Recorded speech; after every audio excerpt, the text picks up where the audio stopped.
Salam satu Malaysia. Bertemu kita lagi dalam rancangan Nasi Goreng USA Willow Eyes. Cakap pasal makanan lapar pula saya. Okeylah.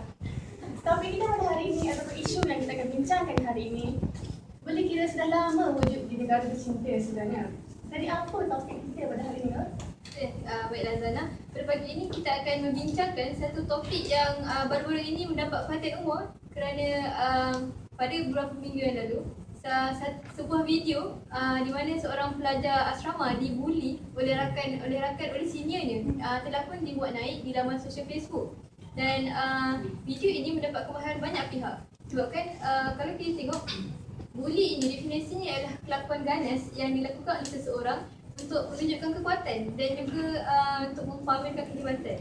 Dan selalunya kes buli ini akan berlaku dalam kalangan pelajar lelaki di sana sebab pelajar lelaki ini lebih cenderung untuk bertanding kekuatan dan menentukan siapa yang hebat.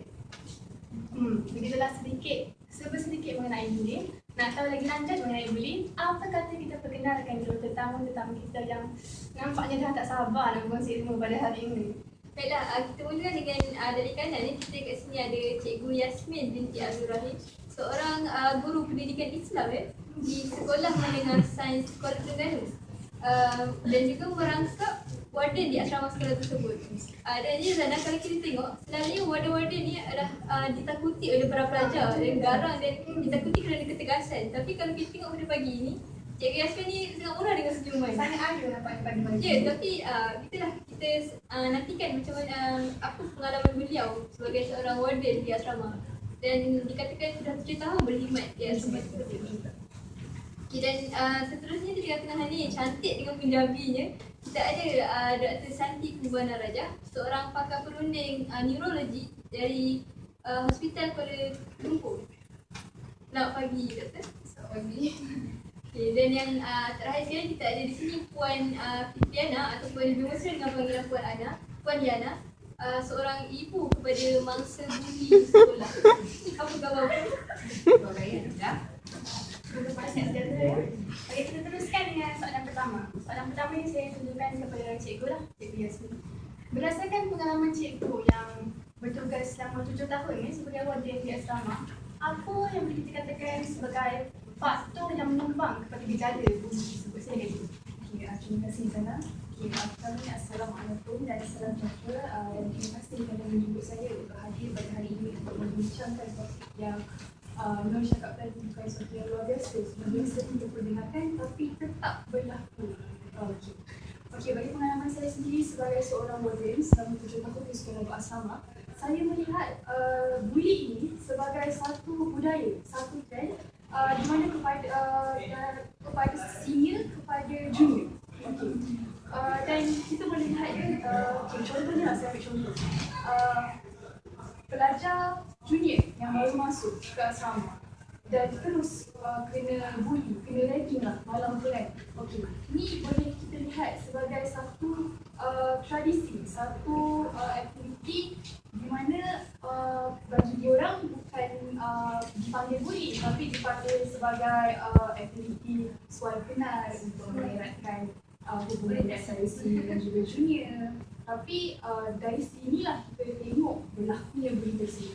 Jadi situasi sekeliling itu sendiri memainkan peranan yang penting yang menjadi satu faktor kepada kes bully ini sendiri.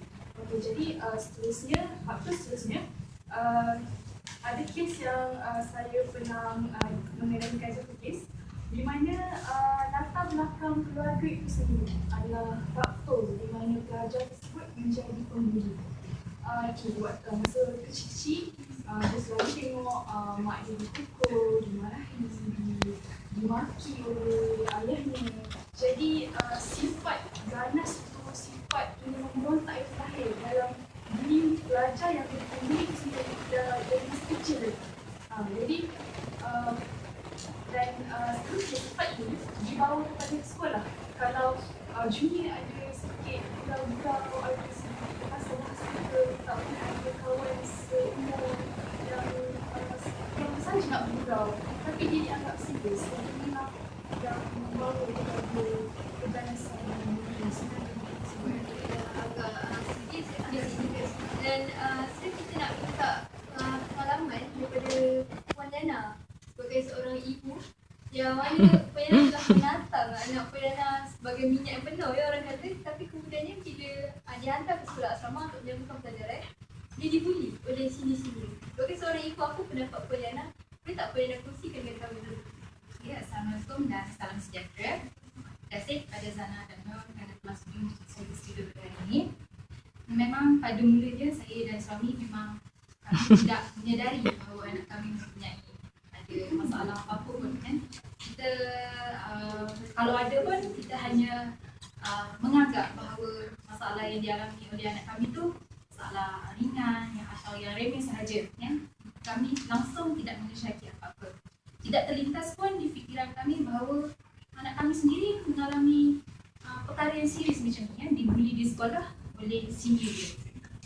Jadi memang kita perubahan tu mula berlaku pada anak saya kan. Pada satu hari dia pulang ke rumah dari sekolah, dia tiba-tiba mengampas pintu dengan kuatnya. Jadi dan dia terus mengunci diri di dalam bilik dia. Jadi kita pun rasa macam pelik kan. Kita dah syak sesuatu kan, ini ada masalah ke? Tapi bila ditanya, katanya dia menafikan bahawa dia ada masalah lah. Kata tak ada, no problem mama semua kan. And then, tapi bila kita, sejak daripada tu lah, saya dah mula syak ya, saya mula perhatikan dia dengan lebih teliti, lebih mendalam lagi. Lepas tu, bila kita selidik, rupanya memang ada perubahan ketara, memang agak ketara lah kan. Kalau dari segi tingkah lakunya, anak saya seorang yang kalau sebelum dia mempunyai masalah dibuli ni, dia seorang yang ceria, yang suka tersenyum, yang banyak berceloteh. Tapi selepas dia mengalami perkara tersebut, dia jadi pendiam, dia suka menyendiri, berkurung dalam bilik lama-lama, tak tahu buat apa, kan?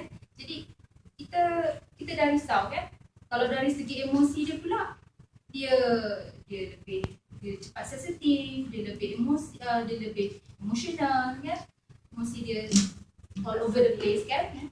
Jadi lepas tu kita dah tanya betul-betul kan, kita pujuk dia kan, pujuk dia supaya dia cerita, meluahkan perasaan, baru kita tahu yang dia ada masalah macam ni kan. Ya, agak serius kan sebab dia dibuli di sekolah dia. Jadi saya sebagai ibu, saya rasa marah, saya sedih kan, kenapa anak saya yang jadi masih buli. Ramai-ramai pelajar di sekolah tu, kenapa anak saya? Saya tertanya-tanya, saya sangat upset kan. Jadi pada satu ketika tu saya rasa macam saya in denial kan, kita tak percaya bahawa anak kita dibuli. Jadi tapi bila saya dah bertenang kan, saya dah bincang dengan suami kan, kita bawa isu ni ke perhatian pihak sekolah. Dan alhamdulillah pihak sekolah memberikan kerjasama yang baik kan, dan diorang pun dah buat tindakan yang sewajarnya kan, diorang memandang serius akan perkara ini. Jadi sekarang ni kami sekeluarga dalam proses untuk memulihkan semangat anak kami kan, dengan memberikan dia motivasi. Kita bawa dia jumpa pakar kaunseling, pakar psikologi dan sebagainya kan. Hari-hari kita bagi dia motivasi, kasih nasihat supaya kembalikan dia balik semangat dan emosi dia supaya dia kembali stabil. Itulah dia pengalaman seorang ibu yang ikut merasai penderitaan anak. Rasa sebab ada. Dia sendiri rasa tertigas dia. Ibu mana tak marah, anak dia sendiri. Okay, macam mana kita dengar pendapat Dr. Sani sebagai seorang profesional? Apakah langkah yang boleh pihak tertentu ambil untuk mengatasi masalah bullying? Okey, terima kasih Cik Zana. Sebelum kita mencari penyelesaiannya, kita harus berfikir kenapa daripada ramai-ramai pelajar dalam sebuah sekolah tu, hanya sebahagian kecil menjadi mangsa buli dan juga membuli seperti yang dikatakan oleh Puan Yana tadi, Puan Yana tadi kan. Kenapa hanya sebahagian kecil? Ini kerana ciri individu itu sendiri.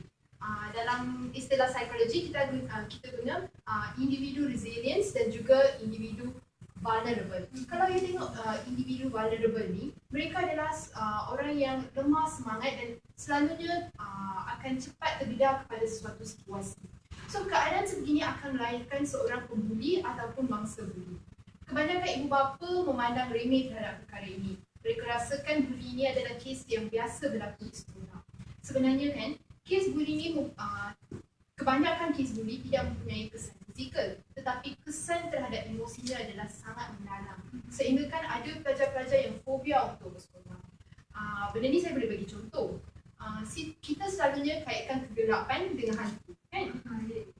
Keadaan ini akan menyebabkan kadang-kadang masa kita melalui kawasan yang gelap, walaupun tidak semestinya kita akan bertemu dengan hantu, kan? Tapi kita akan rasa takut, kita fobia kegelapan. So benda yang sama, ketakutan terhadap pembuli itu menyebabkan pelajar itu takut ke sekolah. So penyelesaiannya adalah penyelesaian yang efektif melalui kaedah psikologi adalah menggunakan kaedah extinction, di mana para guru ataupun ibu bapa harus memberi ruang kepada mangsa buli dan juga pembuli itu untuk berbincang menyelesaikan masalah. Kaedah ini harus dilakukan beberapa kali sehingga mangsa buli itu hilang ketakutan terhadap pembuli tersebut. Kita juga harus tengok daripada sudut pembuli tersebut. Selalunya kajian-kajian menunjukkan pelajar-pelajar yang menjadi pembuli dekat sekolah ni, mereka kurang kasih sayang dan perhatian daripada ibu bapa. So penyelesaiannya adalah pelajar-pelajar sedemikian harus diberi kasih sayang dan perhatian yang mencukupi supaya mereka tidak mencari perhatian di luar. Gejala sosial ni melibatkan pelajar-pelajar, ibu bapa dan juga pihak sekolah. Itu bukan tanggungjawab individu, seorang individu. Oleh itu saya rasa semua orang harus bekerjasama untuk merancang gejala. Terima kasih. Sangat syarat dengan teori-teori psikologi ni ya. Dan seterusnya kita nak bertanya kepada Cikgu Yasmin. Sebagai seorang warden, apakah tindakan yang telah Cikgu Yasmin ambil pada telah Cikgu Yasmin kenakan terhadap pembuli-pembuli di sekolah Cikgu sendiri? Saya terangkan saya terima kasih sendiri. Bagi kami pihak sekolah telah mengambil tindakan bagi kes-kes kecil. Contohnya masa itu sendiri tidak mengalami masalah emosi yang teruk serta kecederaan yang serius. Pelajar tersebut akan dibawa berjumpa kepada pihak kaunseling sekolah, akan dikaunselingkan, akan dinasihatkan dan seterusnya akan diberi amalan dan mungkin akan digantunglah. Kita tengok kepada kes-kes lah.